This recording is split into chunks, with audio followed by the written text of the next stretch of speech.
கர்த்தருடைய பரிசுத்த நாமத்திற்கு ஸ்தோத்திரம் உண்டாவதாக. இந்நாளின் வேளையிலே தேவ செய்தியை கேட்க வந்திருக்கிற உங்கள் அனைவரையும் இயேசு கிறிஸ்துவின் நாமத்தினாலே வாழ்த்தி வரவேற்றுக் கொள்கிறேன். இயேசு கிறிஸ்துவின் பொன்மொழிகளை தியானித்துக் கொண்டு வருகிறோம். கண்ணாட்களிலே முதலாவது வார்த்தையை தியானித்தோம். இன்று இரண்டாவது வார்த்தையை தியானிக்க இருக்கிறோம். வாசிக்கலாம். லூக்கா 23 அதிகாரம் வசனம் 43. ஏசு அவனை நோக்கி, இன்றைக்கு நீ என்னுடனே கூட பரதீசில் இருப்பாய் என்று மெய்யாகவே உனக்கு சொல்லுகிறேன் என்றார். கர்த்தர் சொன்ன இரண்டாவது வாக்கியம் இது. அதற்கு முந்தைய வசனங்களை நாம் பார்க்கும்போது கர்த்தருடைய வலது பக்கத்திலும் இடது பக்கத்திலுமாக இரு கள்வர்களை அறைந்தார்கள். சிலுவை மரணம் என்று சொன்னாலே கொடூர பாவங்களுக்காக தண்டிக்கப்பட வேண்டியவர்கள் என்று சொல்லி நாம் வாசித்திருக்கிறோம். நிறைய இடங்களிலே கேட்டிருக்கிறோம். சிலுவை மரணம் மிகவும் கொடூரமானது. கொடூரமான பாவங்களை செய்தவர்களுக்காக கொடுக்கப்பட்ட மரணம். அப்படியாக இயேசு கிறிஸ்துவின் வலது பக்கத்திலும் இடது பக்கத்திலுமாக இரண்டு கள்வர்களை அறைந்தார்கள். இருவருடைய கேரக்டரைசேஷன் பார்க்கும்போது ஒருவர் இன்னொருடத்திலிருந்து மிகவும் வித்தியாசமான மாறுபட்ட கேரக்டர் கொண்டவங்க.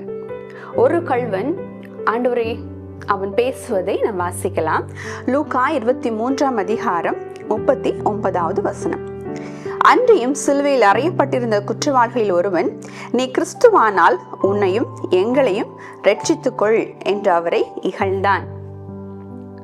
இன்னும் 2-3 மணி நேரங்களிலே தான் மரிக்க போகிறோம் என்பதை அறிந்திருந்த ஒரு கள்வன், மரண நேரத்திலே கூட மனம் திரும்ப முடியாமல் கடின இருதயப்பட்டிருந்த ஒருவன், தன் அருகிலே ஆண்டவரே இருந்தாலும் கூட அவரிடத்துல மனம் திரும்ப முடியாமல் இருந்த ஒரு கள்வனுடைய வாக்கை நாம் இங்கே பார்க்கிறோம்.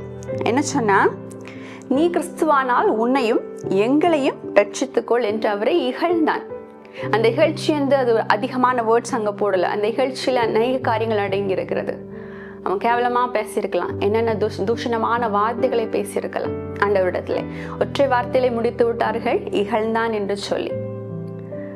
ஆண்டவரே உனது பக்கத்திலே இருந்தாலும் கூட நீ மனம் திரும்பாவிட்டால் எந்த ஒரு அற்புதங்களையும் தேவனுடைய கரத்திலிருந்து பெற்றுக்கொள்ள முடியாது. ரட்சிப்பை ஆனாலும் சரி, நீ மனம் திரும்பாவிட்டால் நிச்சயமாய் ஆண்டவருடைய கரத்திலிருந்து பெற்றுக்கொள்ள முடியாது. நாம் வேதத்திலே வாசித்திருக்கிறோம், ஆண்டவருடைய பட்டணத்திலே அவரால் அநேக அற்புதங்களை செய்ய முடியவில்லை. ஏனால் அவருடைய அவிசுவாச நிமித்தம் அந்த காரியத்தை அவரால் செய்ய முடியவில்லை. சரி, இரண்டாவது கள்வன், ஆண்டவர் இந்த வார்த்தையை பேசின கள்வனுடைய கேரக்டரைசேஷன் நாம் பார்க்கும்போது, மற்றவன் அவனுடைய ஃப்ரெண்டு சொன்ன அடுத்த வார்த்தையில் அவன் சொல்லக்கூடிய வசனம் லூக்கா 23 அதிகாரம் 40 வசனம். 40 நாம் வாசிக்கலாம். 40 வசனம். மற்றவன் அவனை நோக்கி, நீ இந்த ஆட்கணைக்குட்பட்டவனா இருந்தும் தேவனுக்கு பயப்படுகிறதில்லையா? நாமோ நியாயப்படி தண்டிக்கப்படுகிறோம். நாம் நடப்பித்தவர்களுக்கு தக்க பலனை அடைகிறோம். இவரோ தகாததொன்றையும் நடப்பிக்கவில்லையே என்று அவனை கடிந்து கொண்டு இயேசுவை நோக்கி, ஆண்டவரே, நீர் உம்முடைய ராஜ்யத்தில் வரும்போது அடியேனை நினைத்தருளும் என்றான். முதலாவது கள்வனுடைய கேரக்டருடைய முற்றிலுமாக ஆப்போசிட்டான ஒரு கேரக்டருடையவன் அடுத்த ஒரு கள்வன். அவன் சொல்லக்கூடிய காரியம், நம்ம பண்ணின ஒரு தப்புக்கான தவறுகளுக்கான தண்டனையை நம்ம அனுபவிச்சுட்டு இருக்கோம். ஆனால் அவரோ எந்த ஒரு காரியத்தையும் தகாதொன்றையும் அவர் நடப்பிக்கவில்லையே என்று தன்னுடைய நண்பனை கடிந்து கொண்டு ஆண்டவரிடத்திலே சொல்லுகிறான், ஆண்டவரே, நீர் உம்முடைய ராஜ்யத்தில் வரும்போது அடியேனை நினைத்தருளும் என்றான்.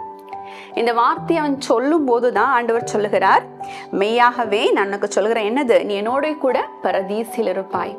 அவர் ஆணித்தரமாக சொன்னார். அதனால்தான் ஃபர்ஸ்ட் என்ன சொன்னார், என்னோட கூட பரதீசில் இருப்பாய் என்று சொல்லிவிட்டு மறுபடியும் சொன்னார், மெய்யாகவே நான் உனக்கு சொல்லுகிறேன் என்று சொன்னார். அப்ப இந்த திருடனுடைய காரியத்தை நாம் பார்க்கும்போது அவன் மனதிற்குள்ளாக குத்துண்டான் இல்லையா? நிச்சயமாக நம்முடைய காரியங்கள், நம்முடைய பாவங்களை நாம் செய்யும் போது நம்முடைய குற்ற மனசாட்சி நம்மளை உறுத்தும். அது நம்ம பிரஷ் ஆஃப் பண்ணி விட்டுட்டோம்னா மறுபடியும் அந்த குற்றத்திற்குள்ளாக, அந்த பாவத்திற்குள்ளாக நாம் முழன்று கொண்டே இருப்போம். ஆனால் எப்போது நம்முடைய மனசாட்சி நம்மை கடிந்து கொள்ளுகிறதோ அது நம்முடைய மனம் திரும்புதலுக்கான முதல் படி. எந்த ஒரு காரியமானாலும் மனம் திரும்புதலுக்கான முதல் படி நாம் செய்கிறது தவறு என்பதை நாம் அறிந்து கொள்வது. வேதத்தில் அழகாக சொல்லியிருக்கிறது, நம்மை நாமே நிதானித்தறிந்தால் நாம் நியாயந்திருக்கப்படும். நாம் செய்கிறது கரெக்டா தப்பா என்பது நம்ம மனசாட்சிக்கு தெரியும். மனசாட்சி மழுங்கினதை பற்றி பேசவில்லை. முதல் தவறு செய்யும் போது மனசாட்சி குத்துண்டு இருக்கும். அது அப்பொழுதே இதே இடத்துல திரும்பி வந்துடும். உடனே நம்ம என்ன செய்யணும்? ஓடி வந்துடணும்.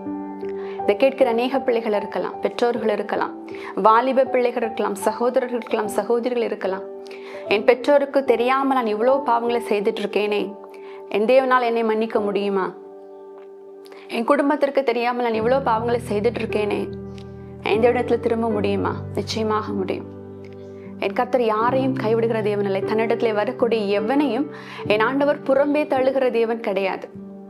மனம் திரும்புகிற ஒரே பாவி நிமித்தம் பரலோகத்திலே அதிகமான சந்தோஷம் உண்டாயிருக்கும் என்று ஆண்டவர் சொல்லுகிறார். அதனால்தான் என் ஆண்டவர் என்ன செஞ்சாரு? 99 ஆடுகளை விட்டு மனம் திரும்பாமல் ஓடி போன அந்த ஒரு ஆட்டை நோக்கி ஓட வந்த தேவன். யாரா இருந்தாலும் சரி, இந்த வார்த்தை இன்னைக்கு யாருக்காக பேசப்படுகிறதோ எனக்கு தெரியாது. ஆனால் யாரா இருக்கட்டும், எந்த வாலிப பிள்ளையா இருக்கட்டும், எந்த குடும்ப தலைவனா இருக்கட்டும், எந்த குடும்ப தலைவியா இருக்கட்டும், என் குடும்பத்திற்கு தெரியாமல் இந்த காரியத்தை செய்து கொண்டு வருகிறேன். நான் அதிகமாக இந்த ட்ரக்குக்குள்ள போயிட்டேனே, நான் அதிகமான இந்த பாவத்துக்குள்ளாக போயிட்டேனே, நான் அதிகமாக இந்த சரீர பழங்கத்துக்குள்ளாக சென்று விட்டேன்னு நினைக்கிற எந்த வாலிப பிள்ளையா இருக்கட்டும், இல்லை இனிமே என்னால் என் வயதத்தை எடுத்து படிக்க முடியாது, இனி மறுபடியும் என்னால் ஆலயத்துக்கு போக முடியாது, என்னால் இதை செய்ய முடியுமா, என்னால் இந்த காரியத்தை எனக்கு மன்னிக்க முடியுமா என்று எந்த விதமான காரியமும் இல்லை. இன்னும் 1-2 மணி நேரத்தில் மறிக்க போட ஒருவனை என் ஆண்டவரால் ரட்சிப்புக்குள்ளாக வழிநடத்த முடியும்னா உங்களையும் வழிநடத்த முடியும். It's not at all too late. ஓடி வந்துருங்க, ஆண்டவருடைய சமூகத்தில் ஓடி வந்துருங்க. இந்த பாவத்தை செஞ்சுட்டு ஆண்டவர் என்னை மன்னிச்சிருங்கன்னு சொல்லுங்க. இல்லை ஆண்டவரால் என்ன மன்னிக்க முடியாது, அவரால் இது எனக்கு செய்யவே முடியும், நான் பெரிய பாவத்தை செஞ்சுட்டேன் அப்படின்னு நினைக்காதீங்க. ஆண்டவர் அதிகமாக சொல்லியிருக்கிறார், இந்த உலகத்துல யாருமே நீதிமான் கிடையாது, யாருமே நீதிமான் கிடையாது. பேசிக்கொண்டிருக்கிற நானும் நீதிமானா? என்னுடைய பாவங்கள் காரியங்கள் எல்லாம் என் தேவனுக்கு தெரியும். என் தேவனிடத்தில் அறிக்கைப்படுறது என் கர்த்தருக்கு தெரியும். பாவ மன்னிப்பை பெற்றுக்கொண்டிருக்கிறது எனக்கு தெரியும். அதற்கு முன்னாக இருந்த வாழ்க்கை என் தேவனுக்கு தெரியும். அப்படித்தானே? யாருமே நீதிமான் கிடையாது. தாவீது அழகாக சொல்லுவான், தேவனே இந்த உலகத்துல யாருமே நீதிமான் அல்லாதனாலே அடியனை நியாய தீர்க்க பிரவேசியாதிருப்பாராக என்று சொல்லி அவன் கேட்டிருப்பான், ஜெபித்து கேட்டிருப்பான். யாருமே நீதிமான் அல்ல, ஆண்டவருடைய குமாரனை தவிர. அவர் ஒருவர் தான் நமக்காக அடிக்கப்படுவதற்காக பாவம் இல்லாதவராக குற்றமற்றவராக இந்த உலகத்துல வந்தார். சோ நம்முடைய பாவங்களுக்கான ஒரே தீர்வு அவர் மாத்திரம்தான். எந்த நிலைமையில நீங்க இன்னைக்கு நின்று கொண்டிருந்தாலும் சரி பரவாயில்ல, இந்த கல்வனை போல ஓடி வந்துருங்க. அவன் எப்படிப்பட்டதாக இருந்திருக்கலாம், அவன் எப்படிப்பட்டதான் வாழ்க்கையை நடத்தி கொண்டிருக்கவனாக இருந்திருக்கலாம். அப்படித்தானே? பழைய காலங்களை நாம் பார்க்கும்போது நியாயப்பிரமாணத்தின்படி வாழ்ந்தவர்கள் இந்த கல்வர்கள். அப்படித்தானே? கொடூர மரண சிலுவைத்திற்கு உட்படும் போது அவன் எப்படிப்பட்டவனாக இருந்திருப்பான். அநேக கொலைகளை செஞ்சிருப்பான். அநேக கொள்ளைகள் கொண்டு அவன் அதிகமாக தண்டிக்கப்பட வேண்டியவனா இருந்திருப்பான். அவனை அநேக போலீஸ்காரங்கள், போர் சேவர்கள் அவனை தேடிக்கொண்டே இருந்திருப்பாங்க. அரசாங்க அதிகாரிகள் ஒரு மலையிலிருந்து இன்னொரு மலை, ஒரு குகையிலிருந்து இன்னொரு கொலை ஓடிட்டே இருந்திருப்பான். அப்படிதானே? எங்கேயாவது ஒரு இடத்துல கேள்விப்பட்டிருப்பான் இயேசுவானவரை குறித்து. அப்படி ஒருத்தர் இருக்கிறார். பாவங்களை அவர் சொல்லும் போதெல்லாம் ஒவ்வொருத்தனுடைய குணமாக்கும் போது ஆண்டவர் சொல்லக்கூடியது, உன் பாவங்கள் உனக்கு மன்னிக்கப்பட்டது. ஃபர்ஸ்ட் அவர் சொல்லக்கூடிய வார்த்தை, உன் பாவங்கள் உனக்கு மன்னிக்கப்பட்டது. அவன் நினைச்சிருக்கலாம், எனக்கு இப்படிப்பட்டதான ஒரு மன்னிப்பு கிடைக்காதா? ஒருவேளை சகைவு போல ஒரு அரசாங்க அதிகாரியாக அவன் இருந்திருந்தானா, ஒரு ஆயக்காரனை போல அவன் இருந்திருந்தானா, மக்களோடு அவன் நடமாடி இருப்பான். சகைவை போல ஆண்டவரிடத்துல போய் பாவ மன்னிப்பை அவன் பெற்றிருப்பான். ஆண்டவரும் சொல்லியிருப்பார், இன்றைக்கு இந்த வீட்டிற்கு ரட்சிப்பு வந்தது என்று அவனையும் அவன் ரட்சித்திருப்பார். ஆனா அப்படிப்பட்டதான நிலைமை இவனுக்கு இல்லை. அவனுடைய நிலைமை என்ன? அவன் மிக பயங்கரமான ஒரு கள்வனாக இருந்தான். ஆனால் அவனுக்காக கிடைத்த அந்த கடைசி நிமிடத்தை கூட மற்ற ஒரு கள்வனை போல அவன் வேஸ்ட் பண்ணிடல. அவன் என்ன சொன்னா, ஆண்டவரே நீர் என்னை நினைத்தருளும், அடியேனே நீங்க அப்படி ராஜ்யத்துல வரும்போது என்னை நினைச்சுக்கோங்க ஆண்டவரே, இந்த வாழ்க்கை முடிஞ்சிட்டு போட்டும் பரவாயில்ல, இது முடியக்கூடிய வாழ்க்கை, நான் செய்த தவறுக்கான தண்டனைகளை அனுபவிக்க போறேன், அது பரவாயில்ல, ஆனா இன்னொரு வாழ்க்கை உண்டு, அது எனக்கு தெரியும். இப்படி ராஜ்யத்துல வரும்போது ஆண்டவரே நீங்க என்ன ஏத்துக்கோங்க, என்னை நினைச்சு பார்த்துக்கோங்கன்னு சொல்லும் போதுதான் கர்த்தர் கொடுத்தார். அந்த நிமிடத்துல என் ஆண்டவர் சொன்னார். அவர் யோசிக்கவே இல்லை, இன்றைக்கு நீர் என்னோடு கூட பரதீசில் இருப்பாய். அதனால எதுவுமே லேட் கிடையாது, எதுவுமே லேட் கிடையாது. எவ்வளோ பெரிய பாவத்துக்குள்ளாக இருந்தாலும், நீ திரும்பவே முடியாத பாவம், என் குடும்பத்துக்குள்ளாக நான் நீ திரும்பவே முடியாது, என் பெற்றோரில் நான் திரும்பவே முடியாது, ஆலயத்துக்கு நீ போகவே முடியாது, ஆலய வாசப்படியில் நிற்கிறது கூட எனக்கு தகுதி கிடையாது, நான் போக மாட்டேன் நினைக்காதீங்க. தேவ சமூகத்துல ஓடி வந்துருங்க. தேவ சமூகத்துல இன்னைக்கு நீங்க இருக்கிற இடத்துல ஆண்டவரை நோக்கி பார்த்துருங்க. கர்த்தர் நிச்சயமா நீங்க என்ன காரியத்துல இருந்தாலும், இவ்வளவு பெரிய பாவத்துல இருந்தாலும் உங்களுக்கு நிச்சயமாய் விடுதலை தவிர என் தேவன் ஆண்டவர் தருவதற்கு என் கர்த்தருக்கு வல்லமை உண்டு. நிச்சயமா அவரை பிடித்துக் கொள்ளும். கர்த்தர் பெரிய காரியங்களை செய்வதற்கு அவர் வல்லமை உள்ளவராக இருக்கிறார். இந்த காலங்களிலே இந்த வார்த்தைகளில் தியானிக்கும் போது அதிகமாக நாம் இன்னும் ஆண்டவரை பிடித்துக் கொள்ளணும். மிக மோசமான ஒரு காலகட்டங்களை வாழ்ந்து கொண்டு இருக்கிறோம். சுற்றி நடக்கக்கூடிய காரியங்களை பார்க்கும்போது கடைசி காலங்களை நின்று கொண்டிருக்கிறோம். சிறு குழந்தைகளிலிருந்து பெரியவர்களிலிருந்து ஒவ்வொருத்தரும் செய்யக்கூடிய காரியங்கள், பாவமான காரியங்களை கேட்கும்போது மனம் பதறுகிறது. குழந்தைகளை வைத்துக் கொண்டு இருக்கிறோம், பெரியவர்களை வைத்துக் கொண்டு இருக்கிறோம். நமக்கு எந்த பாதுகாப்பும் கிடையாது. ஆனால் நம்முடைய ஒரே ஒரு பாதுகாப்பு தேவ சமூகம். நம்மை பாதுகாக்க வல்லவர் ஒருவராக இருக்கிறார். ரூத்ல போவாஸ் அதிகமா சொல்லுவான். நல்ல அழகான ஒரு வார்த்தை அது. இஸ்ரவேலின் தேவனாகிய கர்த்தருடைய செட்டைகளின் கீழே அடைக்கலமாக வந்த உனக்கு அவராலே நிறைவான பலன் கிடைப்பதாக. ரூத் புறஜாதியான ஒரு பிள்ளை. இந்த வார்த்தையை கேட்டுக்கொண்டிருக்கிற கிறிஸ்டியன்ஸ் அல்லாத ஏதாவது ஒரு பிள்ளை இருக்கலாம். ஐயோ, நான் கிறிஸ்டியனே கிடையாதே, பைபிள்னா என்னன்னு எனக்கு தெரியாதே, நான் பாடம் செஞ்சுட்டு இருக்கேன், மனசுல குத்துண்டு இருக்கிறீங்களா? பரவாயில்ல. ரூத்தும் ஒரு புறஜாதியான பிள்ளை தான், ஆண்டவரை தெரியாத பிள்ளை தான். ஆனால் ஆண்டவர் என்ன செஞ்சாரு? போவாஸ் மூலமா ஆண்டவர் இந்த வார்த்தை சொன்னார். இஸ்ரவேலின் தேவனாகிய செட்டைகளின் கீழே அடைக்கலமாக வந்த உனக்கு நிறைவான பலன் கிடைப்பதாக. அது யாரா இருக்கட்டும், என் தேவன் யாரையும் புறம்பே தள்ளுகிற தேவன் அல்ல, எல்லாரையும் அரவணைத்துக் கொள்ளுகிற தேவன். அவர் பெரியவர், அவர் ஜீவன் உள்ளவர். நாம் ஒவ்வொருவருக்காக, எனக்காக, உங்களுக்காக என் தேவன் அடிக்கப்படுவதற்கு இறங்கி வந்தார். 2000 வருடமாக வந்துருங்க, காலம் சமீபித்திருக்கிறது என்று சொல்லிட்டே இருக்கிறார். இன்னும் கேளாதவர்களைப் போல திரும்பி மற்றொரு பக்கத்துல இருந்த ஆண்டவர், கை கெட்டிருக்கும் அப்படிதானே, சிலுவையில நடுவில் ஆண்டவர் இருக்கிறாரு. இந்த பக்கம் அந்த பக்கமா கல்வர்கள். இப்படி தொட்டு பார்த்திருந்தானே அவனால் ஆண்டவரை தொட்டிருக்க முடியும். தொடக்கூடிய இடத்துல இருந்தது போதும் கூட அவன் என்ன பண்ணான்? தனக்கான ரட்சிப்பை இழந்தவன் ஒருவன் தொடக்கூடிய இடத்திலே, கடைசி நிமிடத்திலே, சாகக்கூடிய தருணத்திலே நிற்கும் போது ரட்சிப்பை பெற்றுக்கொண்ட மற்றொருவன். நாம் யாராக இருக்க போகிறோம்? இன்னைக்கு நாம் யாராக இருக்கிறோம்? நமக்கு என்ன வேணும்? உங்களுக்கு என்ன வேணும்னு உங்களுக்கு தெரிஞ்சிருந்துச்சுன்னா இன்னைக்கு பிடிச்சுக்கோங்க. இல்லை, நான் பழைய வாழ்க்கைக்குள்ளே திரும்பி போயிடுவேன், இல்லை என்னால் முடியாதுன்னு நினச்சிட்டு மறுபடியுமாய் அது அன்னைக்கு அவன் இறந்துருப்பான் கண்டிப்பாக. 2-3 மணி நேரத்தில் அவன் பரதேசி போயிருப்பான். அவன் இன்னொரு கல்வன் இல்லை, ஆனால் இன்னொருத்தன் பெற்றுக்கொண்டான். நம்ம யாராக இருக்க விரும்புகிறோம்? யாராக இருந்தாலும் இன்னைக்கு ஆண்டவர்கிட்ட ஓடி வந்துடுங்க. It's not too late. நாம் ஜெபிப்போமா? கிருபையும் இரக்கம் நிறைந்த நல்ல ஆண்டவரே, ஸ்தோத்திரிக்கிறோமப்பா. உண்மை நாங்கள் துதிக்கிறோம் ஆண்டவரே, உண்மை ஸ்தோத்திரிக்கிறோம் கர்த்தாவே. கர்த்தர் பெரியவரும் மகிமையுள்ளவரும் ஆராதருமா இருக்கிறீர் தகப்பனே, ஸ்தோத்திரம். தம்மை நோக்கி ஆண்டவரப்பா கூப்பிடுகிற யாவருக்கும் சமீபமாகவும் இருக்கிற கர்த்தர் ஆண்டவரே, ஸ்தோத்திரம் கர்த்தாவே. நாளின் வேளையிலே தேவனே ஸ்தோத்திரம். உம்முடைய 2வது வார்த்தை, சிலுவையிலே நீர் சொன்ன 2வது வார்த்தையை தியானித்தோம் கர்த்தாவே. அன்பின் ஆண்டவரே ஸ்தோத்திரமப்பா, உம்மை நோக்கி கூப்பிட்டு ஆண்டவரே முண்டையிலே வந்து ரட்சிப்பை பெற்றுக்கொண்ட அந்த கல்வர்களிலே ஆண்டவரப்பா நாங்கள் அந்த நல்ல கல்வனை போல் உம்மிடத்திலே வருவதற்கு கிருபை செய்யும்.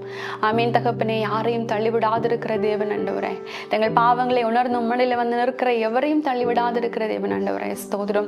இந்த வார்த்தைகளை கேட்கிற பிள்ளைகள் ஆண்டவரே யாராக இருக்கட்டும் ஆண்டவரே, எப்படிப்பட்டவர்களாக இருக்கட்டும் ஆண்டவரே, எனக்கு ஒரு விடுதலை கிடைக்குமா? இந்த மரண சரணத்திலிருந்து யார் என்னை விடுதலையாக்குவார்? இந்த பாவத்திலிருந்து எனக்கு ஒரு விடுதலை கிடைக்குமா? இந்த பாவத்திலிருந்து என்னை மன்னிப்பதற்கு யாராவது உண்டா என்று சொல்லி ஆண்டவரே கேட்கிற ஆண்டவரப்பா, அது யாரா இருக்கட்டும் ஆண்டவரே. அப்பா, அப்புறம் ஜாதியரா இருந்தாலும், உம்முடைய பிள்ளைகளா இருந்தாலும், விட்டு விலகி சென்று விட்டேனே, நான் கோயிலை விட்டு விலகி சென்று விட்டேனே, வேதத்தை விட்டு விலகி செல்லி விட்டேனே என்று சொல்லி நிற்கிற உம்முடைய பிள்ளைகளா இருக்கட்டும் ஆண்டவரே. யாரையும் புறம்பே தள்ளாதிருக்கிற தேவன் ஆண்டவரே, அணைத்துக் கொள்வீராக அப்பா, அணைத்துக் கொள்வீராக ஆண்டவரே. உம்முடைய பாதத்துல வந்து நின்று ஆண்டவரே பா, தங்களுடைய பாவங்களுக்காக ஆண்டவரே பாவ மன்னிப்பை வேண்டி நிற்கிறப்பா ஒவ்வொரு பிள்ளைகளையும் ராஜா உம்முடைய கரங்களுக்குள்ள ஒப்பு கொடுக்கிறோமையா. எங்களுக்காக நீர் இறங்கி வந்தீரல்லவோ ஆண்டவரே, எங்கள் பாவங்களுக்காக இறங்கி வந்தீரல்லவோ அப்பா, ஸ்தோத்திரம் ஆண்டவரே. இந்த வார்த்தைகள் யார் யார் காதுகளிலே கொண்டு ஆண்டவரே சேர்க்க வேண்டும் என்று என் ஆண்டவர் நீங்க நியமித்து வைத்திருக்கிறீரோப்பா.